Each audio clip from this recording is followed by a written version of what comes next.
Halo semua, ketemu lagi di channel Fakta dan Poin, di mana kita berbicara sesuai dengan fakta. Kalau kemarin ya, kita membahas soal peristiwa yang terjadi di luar gedung pengadilan, di mana para relawannya Roy Tifa, pendukungnya Roy dan Tifa berteriak-teriak menunjukkan aksi yang sama sekali tidak beradab, memaki-maki Pak Jokowi, menghujat, bahkan memasang spanduk yang keliru. Mereka menuliskan Dr. Tipa dengan huruf D besar. Padahal orang yang mereka dukung ini sama sekali belum meraih gelar doktor, tapi dokter. Mereka berteriak-teriak agar Pak Jokowi diadili dan sebagainya, dinusakambangkan dan sebagainya.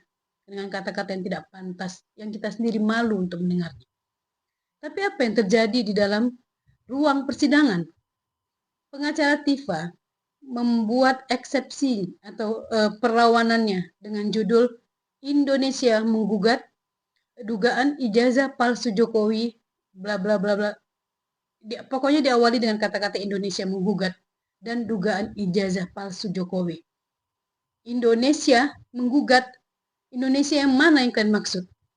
Aku juga bagian dari Indonesia dan sama sekali nggak tertarik menjadi bagian Indonesia yang kalian maksud. Indonesia ini luas dengan penduduk ratusan jiwa, ratusan juta jiwa. Bukan cuma segelintir orang-orang seperti kalian yang selalu membuat gaduh. Dan apa yang disampaikan oleh PH-nya si Tifa, di dalam eksepsinya dia menyampaikan kalau jika pendukung Jokowi mengharapkan terdakwa dihukum dengan seberat-beratnya, maka terdakwa sama sekali tidak pernah berharap atau menginginkan Jokowi untuk dihukum dan diadili. Ini maksudnya gimana ini? Yang sekarang yang terdakwa itu siapa? Apa urusannya si terdakwa kalian si Tifa ini menginginkan Jokowi diadili, dihukum? Dari mana ceritanya? Apa kau lupa yang di luar itu yang baru kemarin videonya bertebaran di mana-mana yang bilang itu Jokowi dinusakambangkan, nggak perlu pakai jaksa, nggak perlu pakai hakim. Itu siapa? Itu bukan bagian dari kalian. Yang kemarin-kemarin bilang memasang spanduk tangkap dan adili Jokowi. Itu siapa? Yang paling ribut itu siapa? Kalau kami pendukung Pak Jokowi berharap si Tifa dihukum dengan seberat-beratnya, itu wajar. Tapi kalau si Tifa berharap Pak Jokowi diadili, itu mimpi namanya. Ini kita lihat ya. Coba kita dengarkan apa yang disampaikan oleh salah seorang dari penasihat hukum si Tifa yang membacakan sebagian dari 37 halaman eksepsi mereka. Yang dipersoalkan dan dijadikan basis dakwaan oleh saudara penuntut umum secara nyata dan sah merupakan milik saudara Dian Sandi, bukan milik saudara Joko Widodo. Berdasarkan prinsip kedaulatan digital sovereignty, hak eksklusif untuk merasa dirugikan, mempertahankan integritas dokumen, atau melakukan tuntutan hukum mutlak berada pada subjek hukum yang memiliki hubungan langsung sebagai pemilik atau pengendali sah dari dokumen elektronik tersebut, yaitu saudara Dian Sandi. Bahwa karena dokumen elektronik tersebut secara yuridis, teknologis bukan merupakan milik saudara Joko Widodo, maka dengan hukum saudara Joko Widodo tidak memiliki kapasitas atau persona standing in judicio maupun legal standing, hak gugat atau hak lapor untuk bertindak sebagai korban langsung ataupun pelapor yang sah dalam menggerakkan ketentuan pidana pasal 32 ayat 1 Undang-Undang ITE terhadap terdakwa. Penasihat hukumnya juga sama 11-12. Mereka menganggap bahwa Pak Jokowi itu nggak punya hak, nggak punya kapasitas, nggak punya legal standing untuk melaporkan si Tifa, karena mereka menyatakan bahwa yang diposting itu, apa yang diteliti oleh klien itu bukan ijazah Pak Jokowi, tapi miliknya Dian Sandi. Itu gimana itu ceritanya? Sama kayak si Tifa. Nanti kita akan lihat videonya si Tifa yang menyampaikan bahwa itu kesalahan dari mulai objek dan personanya. Karena dia menganggap bahwa itu kenapa peristiwanya dilaporkan tanggal sekian, sementara pada dakwaannya lokus deliktinya tanggal sekian dan sebagainya. Dia lupa kalau itu peristiwa berlanjut. Bukannya mereka itu melakukan penghinaan dan pemfitnahan Pak Jokowi terus-menerus. Wajar jika misalnya Pak Jokowi melaporkan tanggal 30 April, sementara penyidik bekerja dari mulai sebelum tanggal 30 April sampai bulan ketika melakukan gelar perkara untuk menentukan mereka sebagai tersangka. Itu kan penyidik bekerja, apa yang mereka lakukan? Fitnah apa yang mereka sampaikan kepada Pak Jokowi? Jadi bukan karena berpindah-pindah. Dan kalau misalnya lokusnya berpindah-pindah juga itu, namanya juga yang Pak Jokowi itu menyaksikan mereka itu lewat sosial media. Sosial media itu bisa disaksikan di mana aja. Kita bisa nonton YouTube itu mulai dari Bogor, atau misalnya dari Jakarta Selatan, Jakarta Timur. Dan itu kan bukan peristiwa yang dihadiri offline, tapi peristiwa yang berlangsung secara online di media sosial. Apa informasi-informasi sesat yang mereka sampaikan itu terjadinya di media sosial. Walaupun mereka sering melakukan konvers, tapi itu kan disiarkan dan kita menyaksikannya di media sosial. Inilah kalau misalnya terdakwa maupun pengacaranya itu berpikiran bukan untuk keadilan, tapi untuk memaksakan kebenaran. Jadi mereka bukan berjuang untuk kebenaran seperti yang mereka uar-uarkan, tapi untuk membenarkan apa yang mereka lakukan sebagai pembenaran. Dugaan ijazah palsu Jokowi adalah sebuah cermin krisis multidimensional bangsa ini. Ya, pada beberapa hal nanti akan secara rinci disampaikan oleh advokat saya. Yang pertama adalah bahwa surat dakwaan yang diajukan kepada saya itu secara penuh setelah kami pelajari mengandung dua kelemahan utama yang membuat sidang atas nama saya sebagai terdakwa tidak bisa lagi dilanjutkan, yaitu terjadi error in objecto dan error in persona. Apa artinya? Objek yang didakwakan kepada saya itu salah secara objek, ya, karena yang saya dan Mas Roy Suryo lakukan pengkajian adalah benda digital, objek digital yang beredar di internet yang dimiliki oleh saudara Dian Sandi.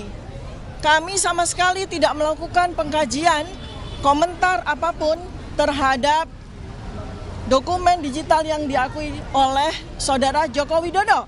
Karena secara fakta, saudara Joko Widodo tidak memiliki ijazah dalam bentuk digital.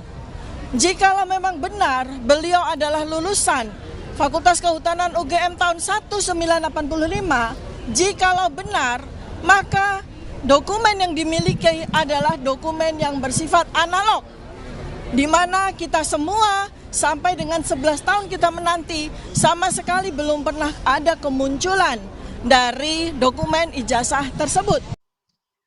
Yang lebih aneh lagi, mereka masih menganggap bahwa apa yang dilakukan Tifa sebagai penelitian. Tapi sekarang Tifa nggak memakai kata penelitian, tapi kajian, penelaahan. Sama juga Roy, sudah mulai tidak memakai kata peneliti, tapi penelaah. Tifa pernah berdebat sama Pak Firmanto yang mengatakan bahwa Tifa itu ya menggunakan ilmu ramalan dan dia marah. Tanpa dia sadari, pada dia sendiri yang mengaku dirinya sebagai seorang ahli prediksi. Prediksi itu apa? Meramalkan, bukan? Dan dia mengaku dirinya seorang prediktor, ahli prediksi. Saya, yang menurut saya udah mirip-mirip kayak paranormal, saya lihat gerakan-gerakan ininya, segala macam, analisa saya, kewenangan saya karena itu adalah pemahaman saya bilang itu palsu. Jangan merendahkan keilmuan seseorang dengan kata-kata seperti itu, nggak pantas, Prof. Tidak. Nggak pantas, Prof. Tidak. Karena dipertanyakan Anda tidak tahu ilmu saya, Anda mengatakan saya seperti paranormal, itu nggak pantas. Saya ini prediktor. Ilmu saya adalah ilmu tentang memprediksi. Lagi ya, kalau Tifa mengklaim bahwa ijazah atau dokumen yang mereka teliti itu bukan milik Pak Jokowi, melainkan miliknya Dian Sandi. Tapi mengapa yang mereka teliti itu Pak Jokowi?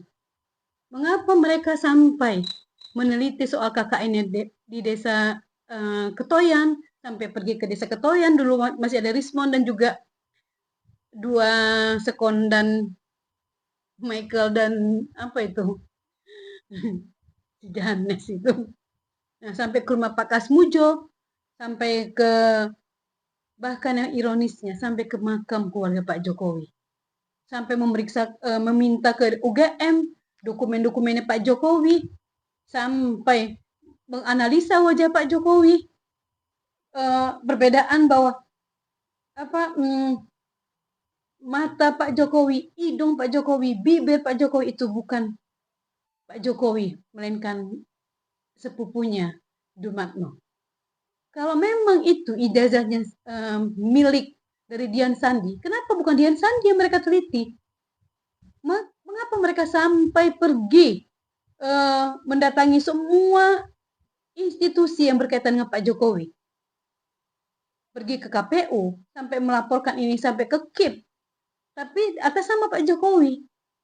Kalau memang yang mereka teliti itu bukan ijazah Pak Jokowi, mengapa sehari-hari mereka selalu mengeluarkan bahwa Pak Jokowi itu ijazahnya 99,99% palsu versi dari si Panci, dan 9,9, berapa 37 itu versi si Tifa yang nggak pernah diakuinya.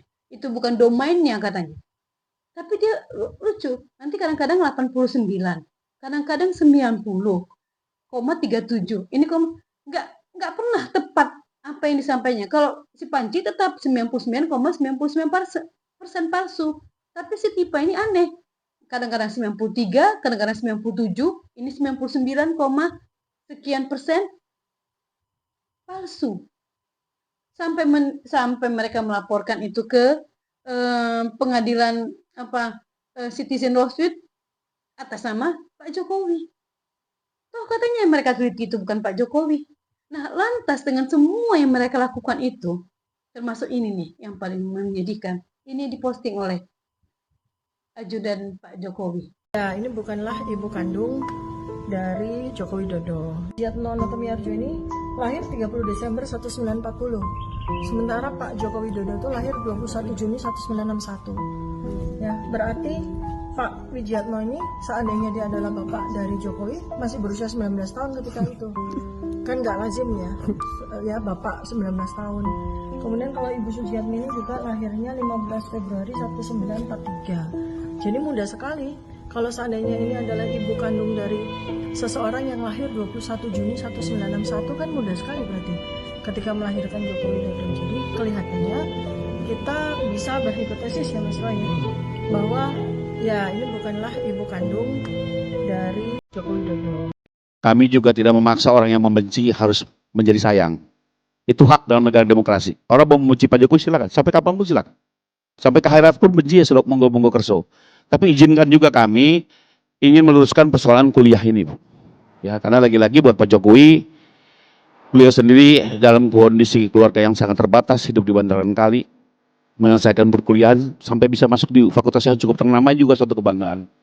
Orang tuanya mampu mengantarkan pendidikan anaknya dengan segala keterbatasan, tapi sekarang hari ini seolah-olah diputar balik dengan semudah itu tanpa pertanggungjawaban. Ini yang menurut kami ingin diluruskan. Jadi intinya sekali lagi agar jelas ada kepastian. Apakah betul Pak Jokowi pernah berkuliah di UGM sehingga tuntas dan apakah betul Pak Jokowi menerima ijazah ini asli dari UGM?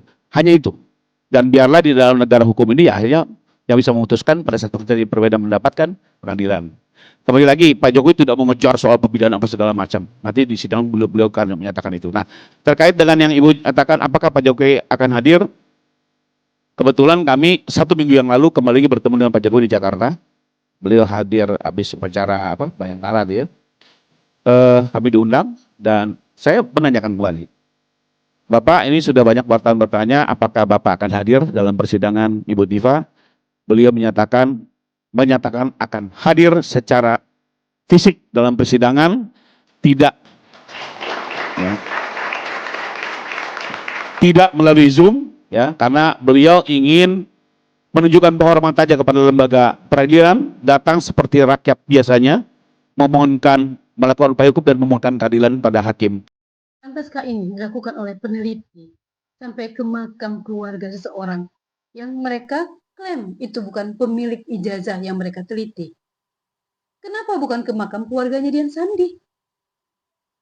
Jadi kok nggak bisa ngelak, Tifa? Kok nggak bisa ngelak?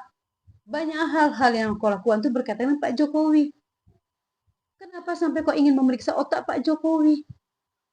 Ini ada satu video menarik yang menyatakan bahwa penelitian kau itu dipastikan memang bukan penelitian seorang peneliti.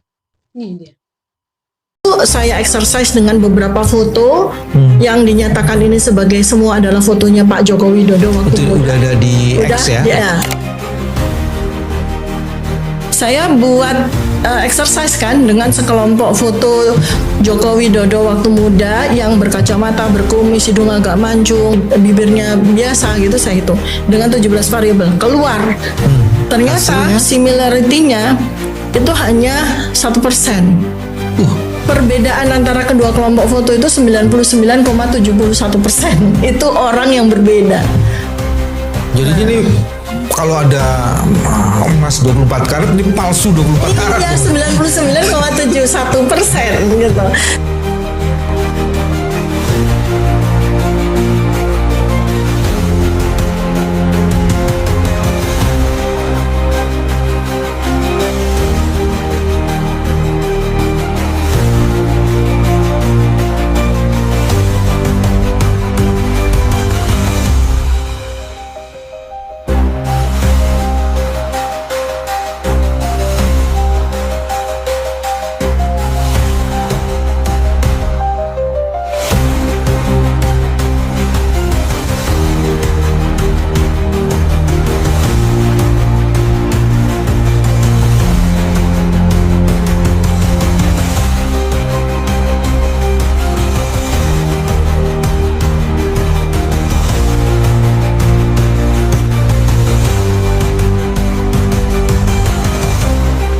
Terima kasih buat teman-teman yang sudah menyaksikan video ini sampai akhir. Tolong bantu terus untuk support channel ini agar channel ini bisa terus berkembang sehingga saya bisa terus melakukan kontra narasi terhadap ujaran kebencian maupun berita-berita hoax yang terus berseliweran di media sosial kita. Jangan lupa di subscribe, di like, dan mari kita berdiskusi di kolom komentar. Bila ada hal yang penting silahkan di share sebanyak-banyaknya. Nah, untuk video penutup, saya kasih satu hiburan bagaimana seorang ratu halusinasi sedang berpuisi. Sampai jumpa. Gibran itu impeachable, layak dimakzulkan. Selalu percaya dan yakinkan semua